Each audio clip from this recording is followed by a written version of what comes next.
Yeah, this is where I'm talking about. If old Daisy went off the end of this.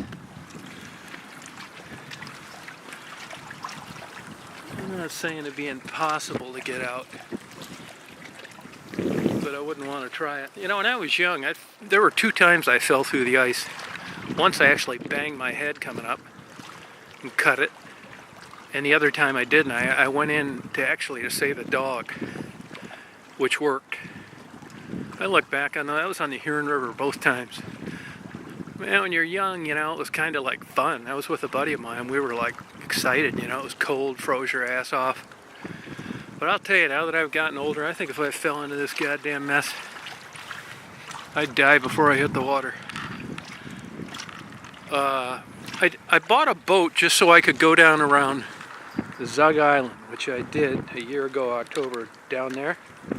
See that steam coming out? I took a newspaper reporter or a newspaper photographer with me, and I bought that boat just to make that trip, believe it or not. I've never used it since. We were going to go again this fall, and I just didn't feel like fucking with it, to be honest with you. So, anyway, I noticed when I stayed the night, and then came out myself the next night, and the next day too. And I went from there, went up to Belle Isle, rode around, went out in the middle. You're supposed to report to Canada, and it was hard to get a hold of them in the radio, so I didn't do it. It's only a 12-foot boat with like a 10-horse motor, so you have to be kind of careful. It'd be really easy to get swamped from behind. But anyway, when I was up messing around the Renaissance Center up there, and down around here actually, I noticed that there are a lot of places, like maybe every 50 yards or something, where there's actually a ladder that's welded to the metal corrugated seawall in most places. So it's not quite as bad as it looks. I mean, if you fell in and you swam up to the wall, you do stand a reasonable chance of getting to one of those ladders. You can't see them when you're up here, but when you're down there, you can. You know, speaking of that, it's funny. After we went down to around the steel mills in Zug Island, we went over near the Foot Outer Drive in Southfield, which was like the E-Course Wyandotte border. And there's a hot dog place across the street. And at the time, the water was really low. And there were 3 of us in this 12-foot boat, which is about max.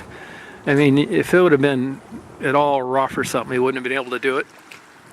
But anyway, we tied up. There's a park across the street there, and we tied up to the rail and then grabbed up on the rail and climbed over and went over and got some hot dogs for lunch.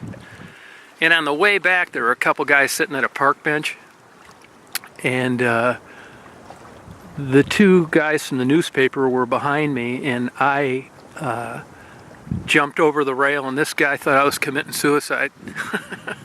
He came running over, said, "Hey, you know, you'll never make it back. Don't do it, don't do it." And then he realized I was just getting into a boat. But my point here is that there are people that care sometimes, even if they just happen upon a circumstance they think could be someone doing something stupid. But it was nice of them to give a shit.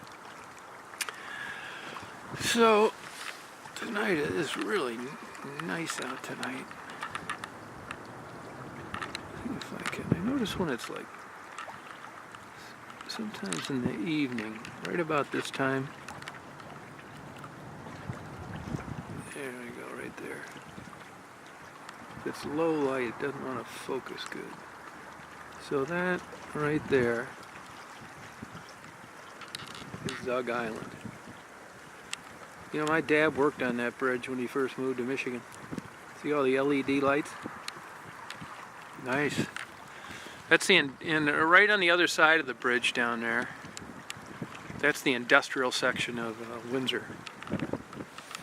Windsor's a nice town. I used to spend a ton of time over there when I was younger. Used to have great bars. Just to have fun. You could drink at 18 when I was in high school. You'd go over there, get pitchers of beer, screw around, the good old days.